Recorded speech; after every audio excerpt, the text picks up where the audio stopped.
То есть ручного труда здесь, получается, вообще нет? Нету. Здесь все выполняют роботы. Здесь давно забыли слово «доярка», его заменили операторы и ветеринары. Это один из крупнейших роботизированных доильных комплексов северо-запада Татарстана. Благодаря этому комплексу у нас надоев больше стало. И коров, они чувствуют себя намного лучше. Здесь можно видеть, как выглядит и работает этот чудо-агрегат. Это вот такая сложная установка с электронной начинкой, которая не ходит за каждой коровой, как это делают традиционные дойеры, а коровы сами с удовольствием приходят к ней на дойку. Процесс занимает 5 минут.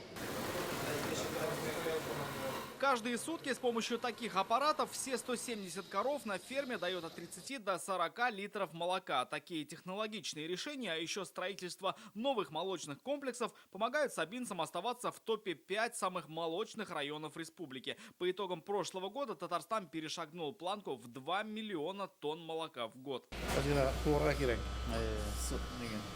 Этот комплекс в прошлом году прошел модернизацию, теперь и роботов стало вдвое больше, и работа движется в 2 раза быстрее, рассказывает главе Минсельхоза Марату Зяббарову. Это зона успокоения. На этом предприятии работа не менее технологичная. В деревне Нижние Отары открылся первый татарстанский инкубатор яйца и индейки. В словацко-российский проект инвестировали 3 миллиона евро.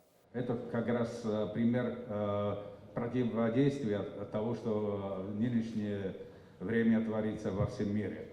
Процесс идет 24-25 суток. По планам здесь будут выводить яйца, а в дальнейшем и содержать родительское стадо. В Татарстане разведением индейки пока занимаются 16 предприятий, и раньше яйца завозили.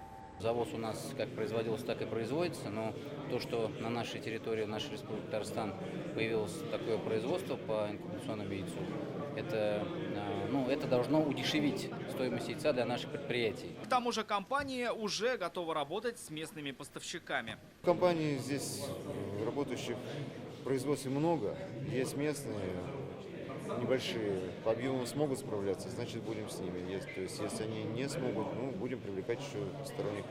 На первом этапе здесь планируют выводить до 116 тысяч яиц индейки в месяц. В дальнейшем объемы увеличат хотя бы до потребностей татарстанского рынка. Только в прошлом году республика закупила 1 200 000 яиц. За один день, если столько выпустишь, еще потребность нужна столько же, так ведь, да? Она есть, но должны тебе еще поверить. Поэтому рынок сначала 1 200 000 начнет, а так до 6 миллионов будет возможности уже здесь это делать. Контролировать нужную влажность, цвет и температуру будет специализированное бельгийское оборудование. Как пообещали на открытии, осталось нанести последние штрихи. Первые яйца индейки здесь выведут уже к марту. Рамиль Шайдун, Вадим Илларионов, ТНВ, Сабинский район.